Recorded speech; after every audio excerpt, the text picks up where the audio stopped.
And it's back. All right, we're just going to deal with that.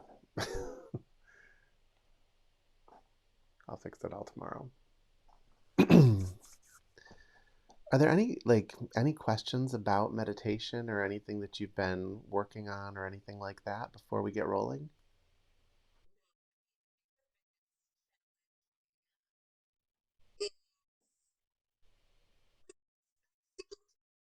Hmm.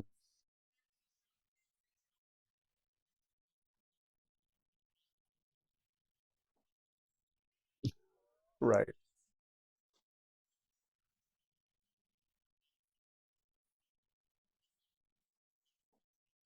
Mm-hmm. Mm-hmm. So just for the recording, just because I keep your guys' voices private. What was just said was, I asked if there was anything, that you're working on, and she said that sticking to it. She said that every time she does it, it's so beneficial, but how do you stick to it? And that is hands down the oldest story in the book. It's like anyone who's ever really been someone who became someone who really meditates went through that phase. And it's because literally it's like everything in life is designed to shut that down. Everything in life is designed to like wake you up through the most annoying challenges possible. And it's actually after a long time of kind of spinning around and struggling that suddenly the option of just stopping and shifting becomes available to you. Anybody attracted to a course like this is at a point where they're ready to hear that, right? Otherwise, you wouldn't come, you wouldn't bother to try it. But all I can say is, even when you're doing it right, there's going to be periods of time where you slip away.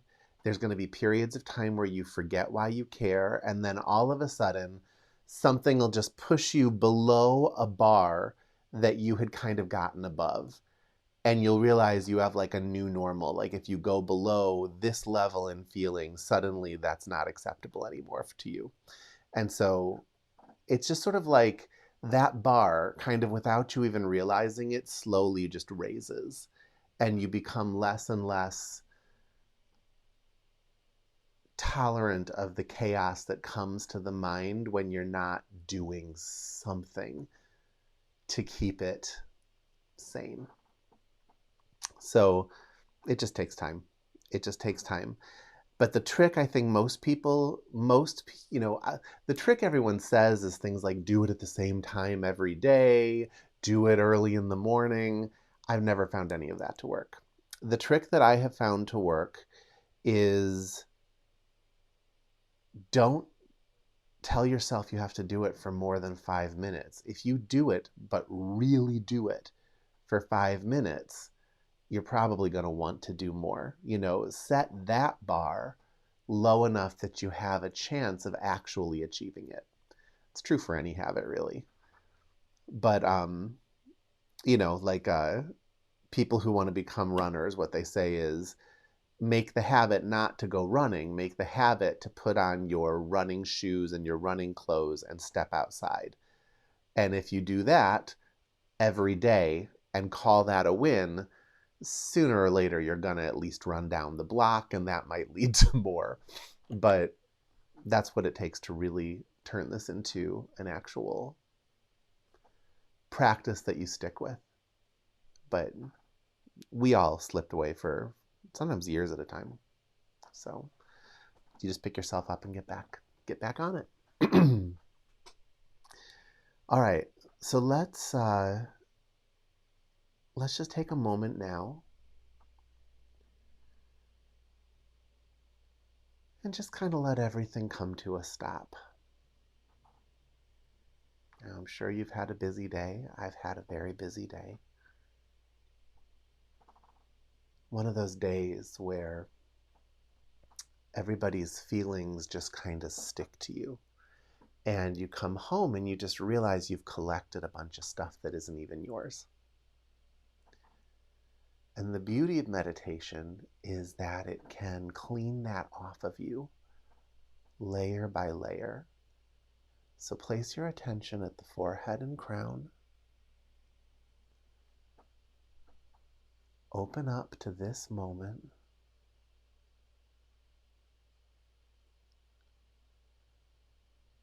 And as you do that,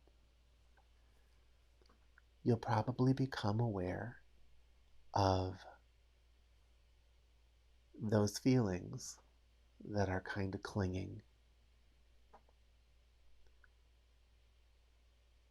Those feelings that keep you from just being able to really let go and relax.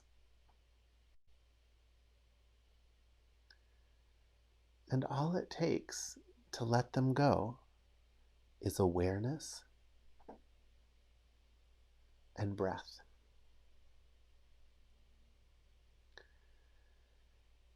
Breath is actually quite important in meditation. You know, we don't talk about it a lot, even though it's our primary practice. Breath is very special in that it is one of the only things you do that is both voluntary and involuntary. You have complete conscious control over it. You can manipulate it in any way. It is 100% available to your personality self. And yet, when the personality self steps aside and you go into deep sleep, for example, the breath continues to regulate itself. And when you get really still, you start to notice the kind of fluctuations in feeling and energy that the breath brings to your body and to your subtle body, which is where all those feelings are clinging.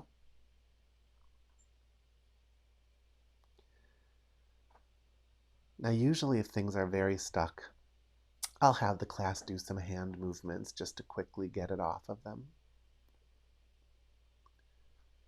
But first, let's just experience it. Tension at the forehead and crown.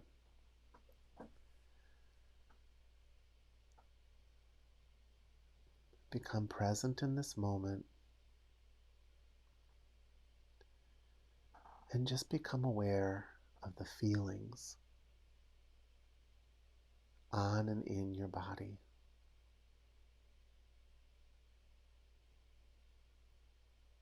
Just take a moment.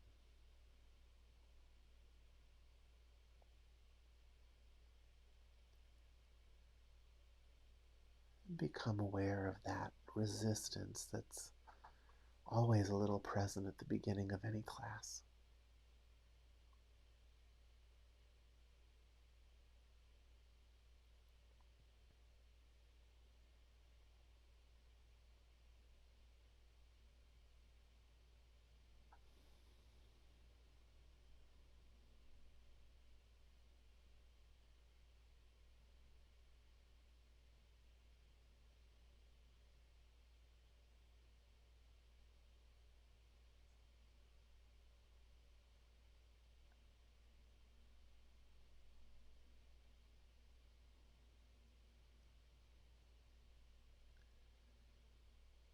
Now, there's nothing to do here, but just become aware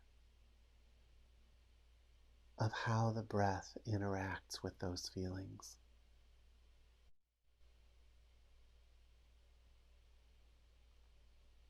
Just watch.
Let yourself slow way down.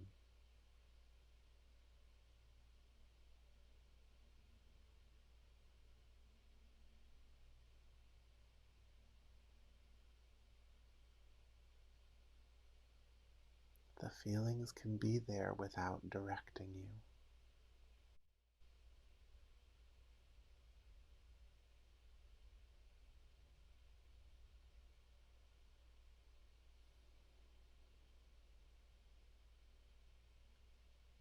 If you can step into this moment and just breathe, the feelings of the past moments will clean out. But I want you to be aware of that process.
For anybody coming back in, we're just watching how the breath interacts with those feelings in our body.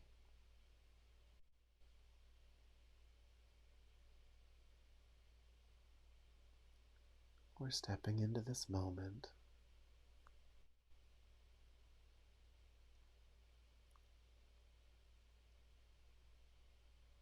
and we're just watching those lingering feelings interact with the breath as you breathe in and out in this moment.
Can you feel how those feelings pull on you? It's like they want to pull you forward down a timeline. And yet, from the context of this moment, you can see that timeline isn't even real.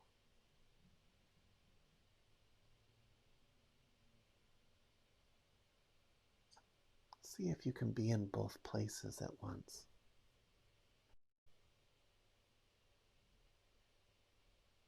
Watching the feelings, but deeply rooted in this moment. Kind of antithetical in a way.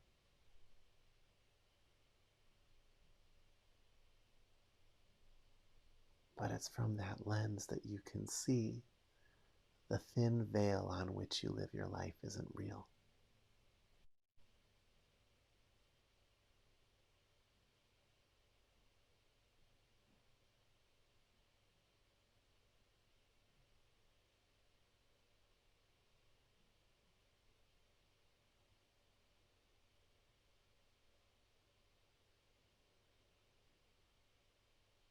I want wonder if you're able to experience any of that.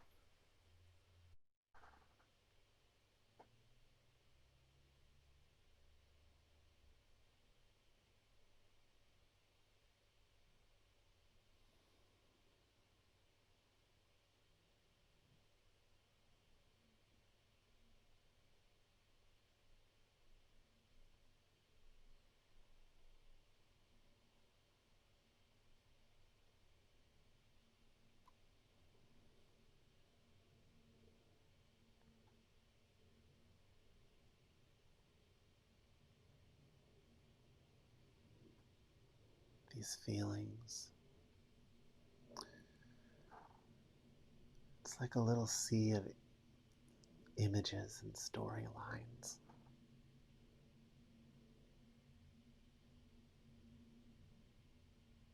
You pop your head into their waters and there's like a whole world in there.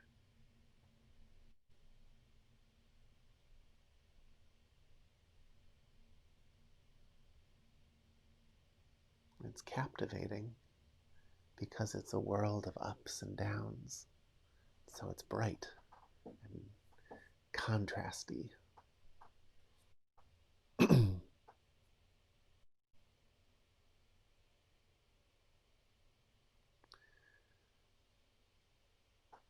Buddhists call that world samsara. All humans are lost in samsara.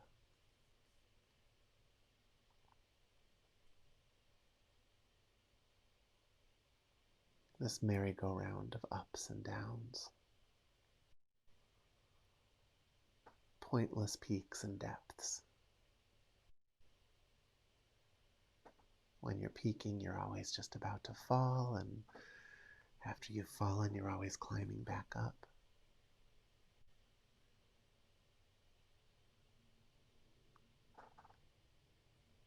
Hoping for something in the future, avoiding something in the past, rejecting the moment.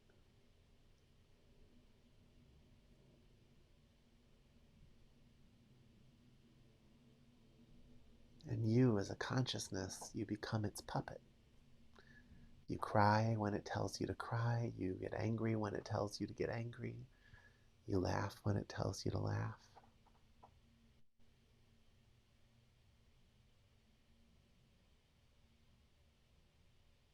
And it seems to have a life of its own because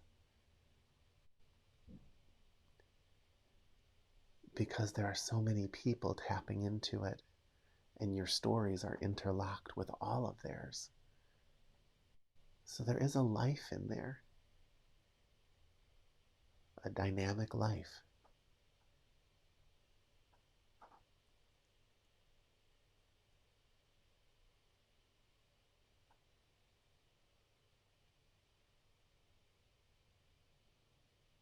But it's not real.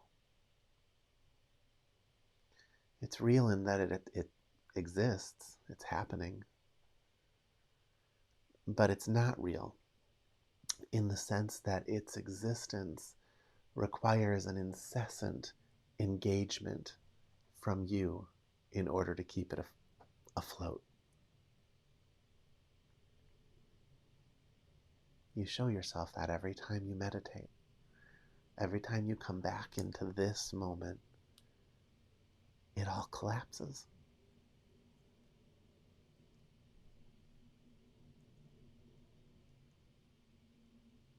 But because you're sharing that little dream world with a lot of people, and you've set cycles in motion with those people,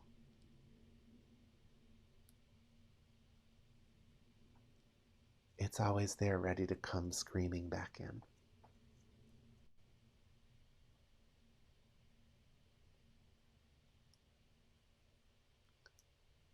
Still,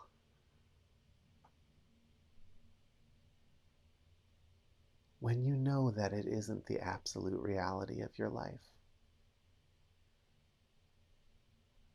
when you know that you can shift your attention and just be present in a clean way that doesn't reach to the future or hang on to the past. it changes something fundamental in how you interact with it all.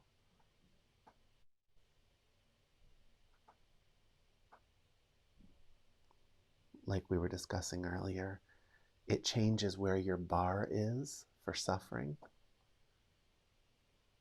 If you fall below a certain point, it just becomes untenable to you because you know how comfortable things can feel.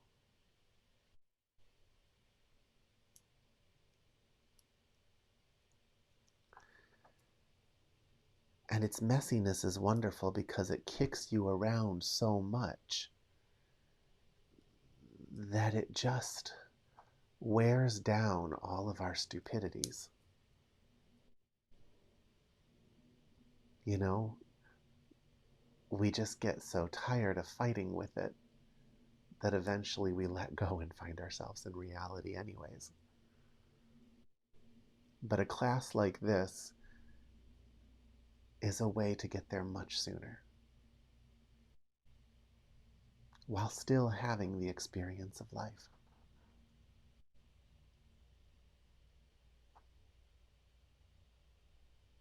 So that when you step back into it, you can do it with more wisdom. And when you step back into it, you can also do it with more understanding and more compassion for the other people who are stuck in it.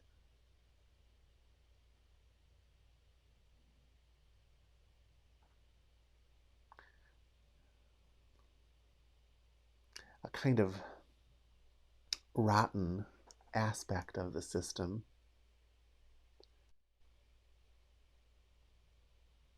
is that if there isn't already a part of you that is considering other people's needs in that way, it's very hard for you to even find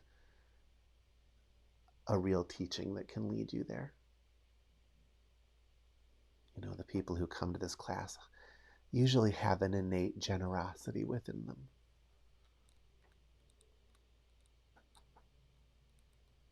I'm not usually their first rodeo, even if they think I am.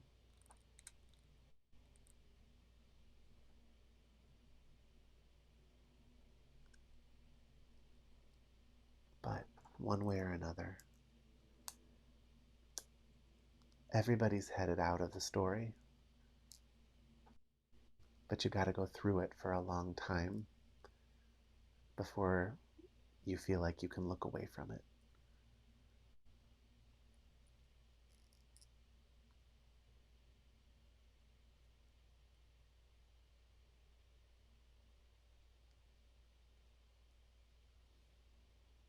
So place your attention back at the forehead and crown.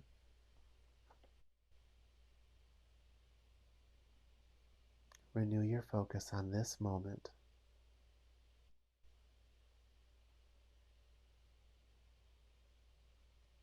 With timeless patience.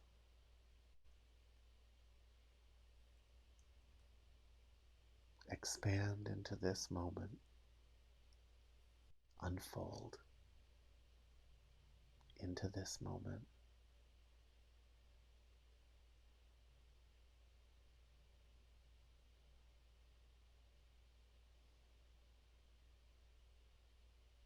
Notice the feelings in your body now.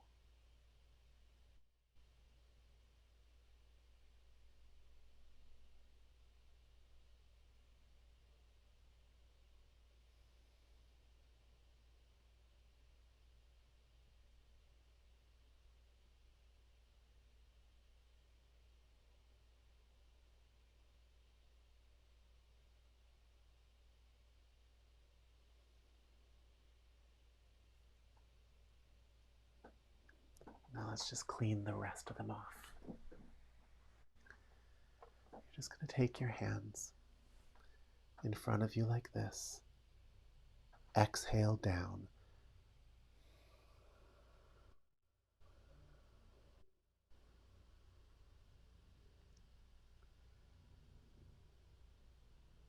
Inhale up.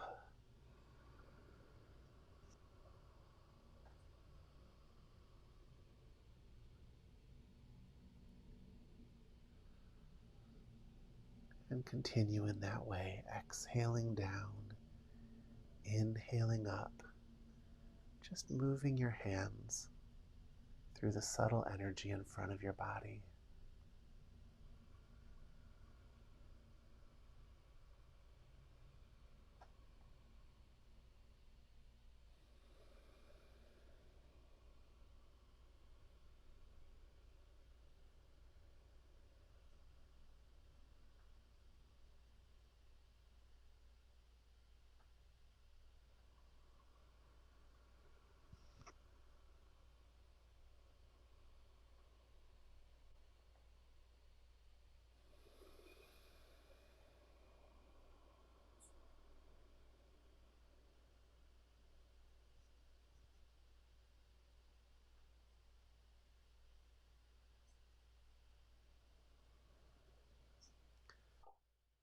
Now move like this down your body, just with clarity and intention.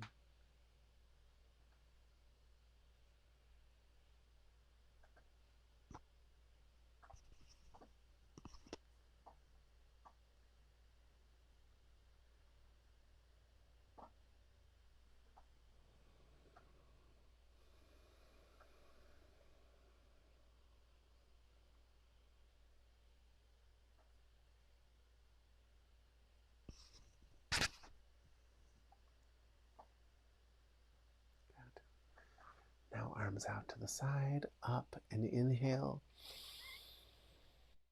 and come down, exhale. And you can just put your hands on your lap.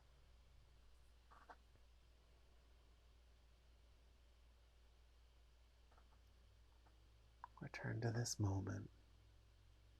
Attention at the forehead and crown.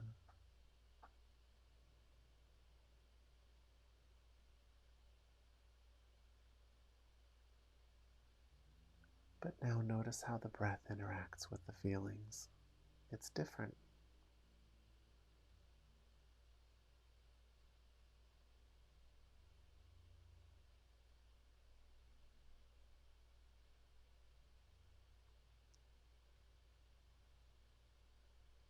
They're not as dense.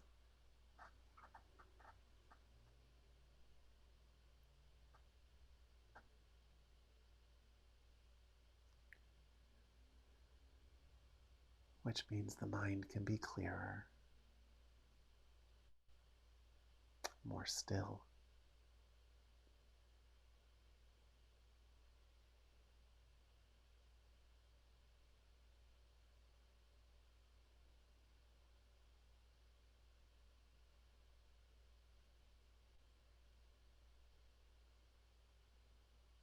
If you can find that absolute stillness, your consciousness can unfold into this moment in ways that develop you faster than anything else can.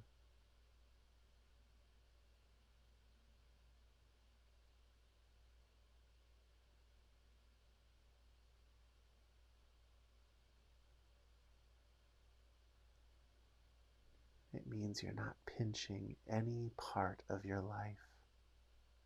Nothing to manipulate in this moment.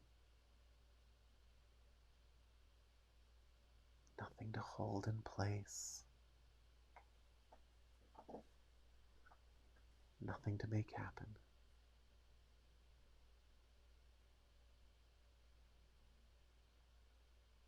And so you're free to just join the positioning of this eternal moment.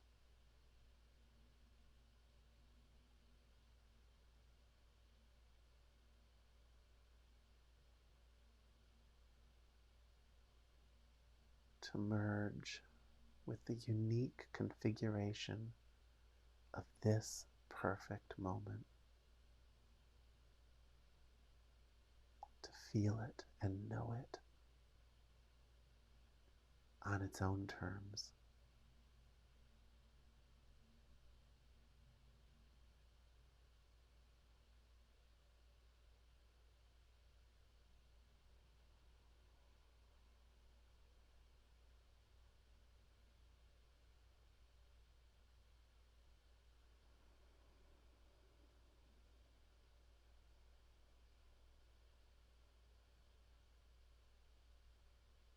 Just let it be that simple.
What if every day, once a day, you sat like this until you could breathe cleanly?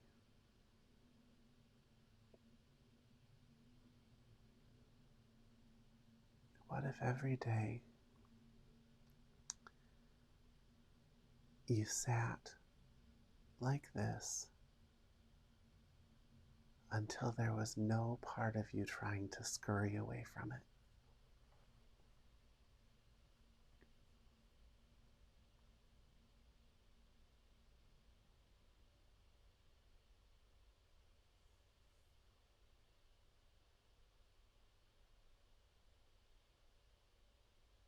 Until you could really be somewhere,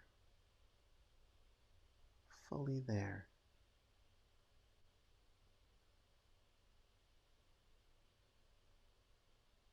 No one's ever fully anywhere.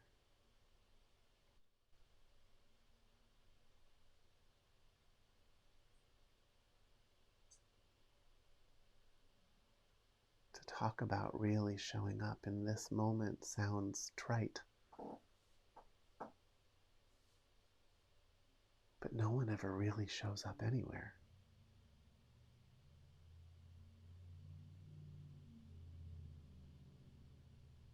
They never get to really taste what they're a part of.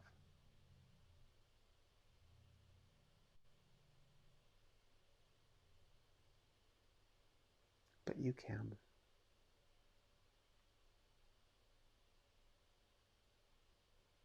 Isn't it interesting that when you get there for moments,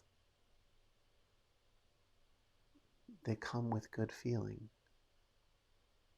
with peace, with clarity?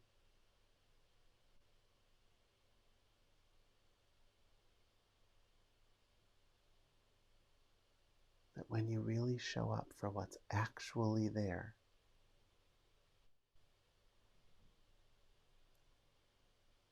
it's good. It's healing. Isn't that interesting? I mean, all New Age bumper stickers aside, I know the people in this room right now have had that experience, at least for moments.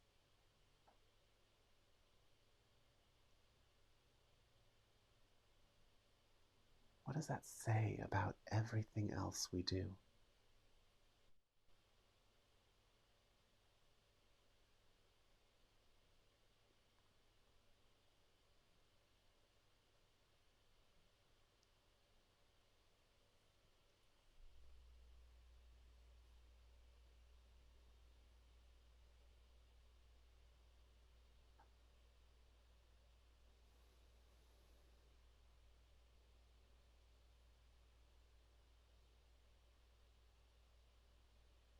It's crazy how much energy we put towards escaping something that any time we've ever gotten there has felt amazing.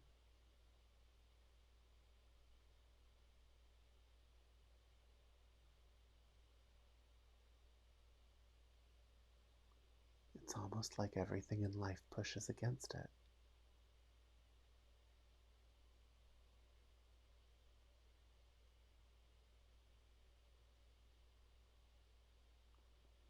Life is a series of worthy challenges.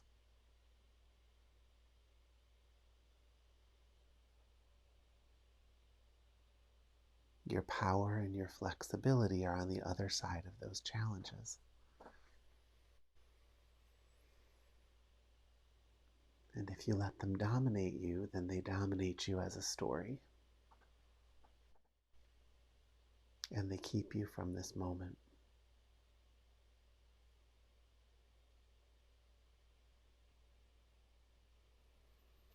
And I think the thing that makes it a hard sell to let go of that for something that has always felt good is kind of akin to someone who's just had their hands clasped shut for a long time. You know, they're scared that when they open their palm, the blood's going to rush back in and it's going to hurt for a second. I think it's like that.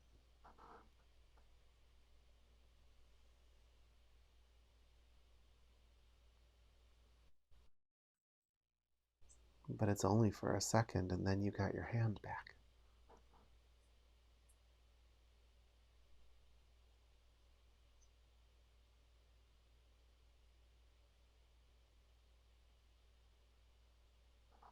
But it's an interesting thing.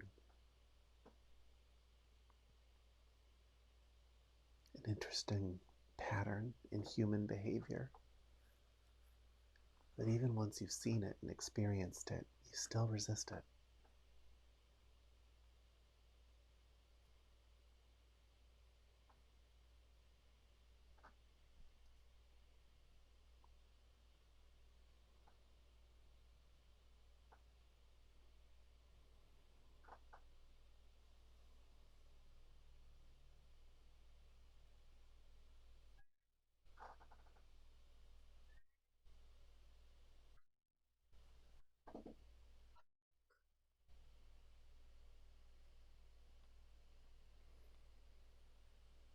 At some point in your progress,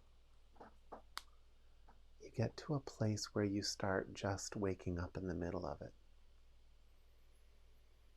You'll be at work and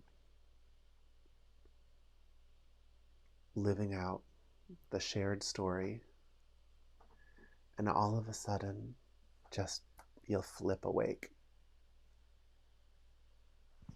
And you'll start watching it more like a behavioral scientist, just kind of noticing the absurdity of it all. And then something will catch you and you'll fall back asleep and be in it again, and then you'll wake back up. You just go in and out like that. It's an important phase, actually.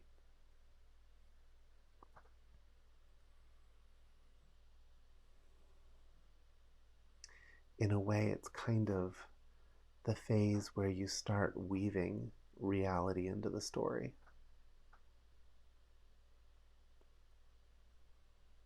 Because they get closer to each other.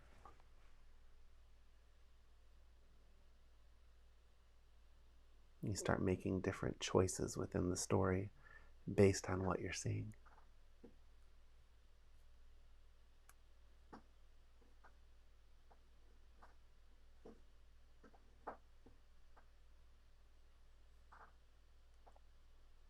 It's funny though, at some point then you reach a place where you kind of stop pushing and pulling at it so much. It's not about making the right choice anymore. It's about showing up for what's there.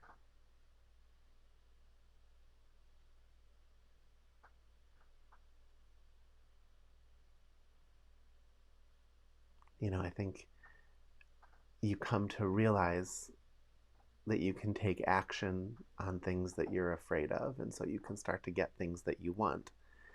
And when that happens enough, you just realize that none of those, you realize you have no idea what you want.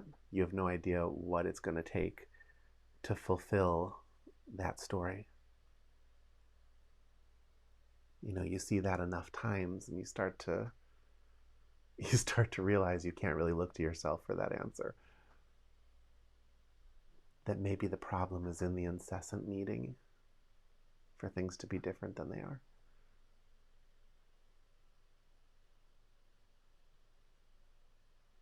But all of that comes just from waking up within it and falling asleep and waking up and falling asleep.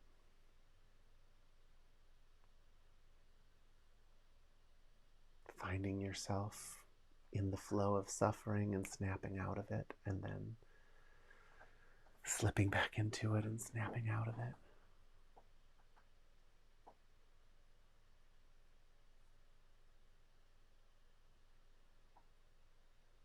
Playing with the substance of this life and this dream like a mechanism rather than an absolute reality. It's so much more flexible than you think.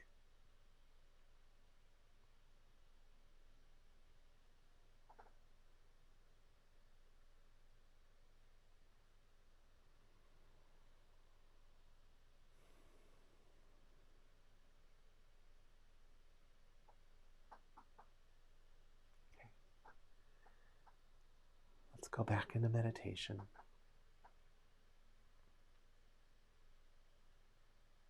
And this time, from the core of your being, let it all go and unfold into this moment.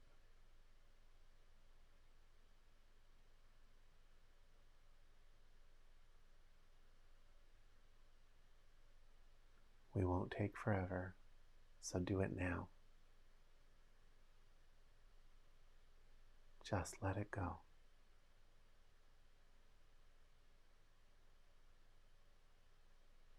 And then deeper and deeper and deeper, let it go.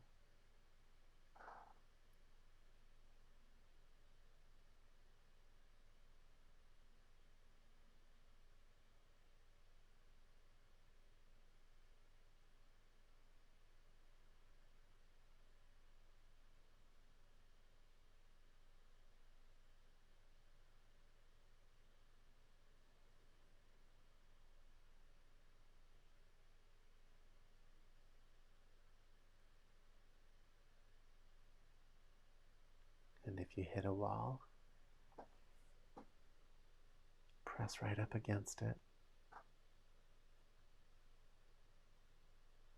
and let it go. The wall can do whatever the wall wants to do, but you let it go. Drop your investment in it.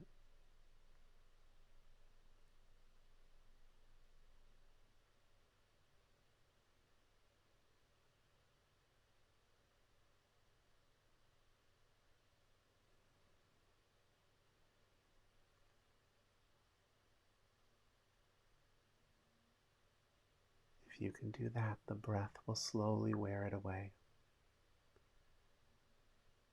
without you having to will anything.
guys.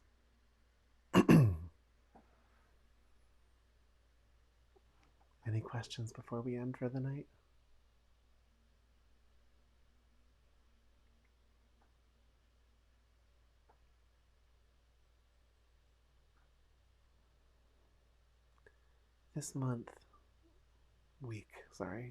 This week, try cleaning your energy off a few times a day. You know, when you start to notice that things are just kind of feeling thick with the story, just take a moment and just move things through.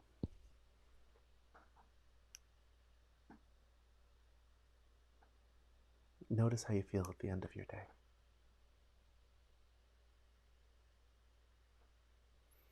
All right, I'll be here next Thursday, and I wish you all a great night. Night.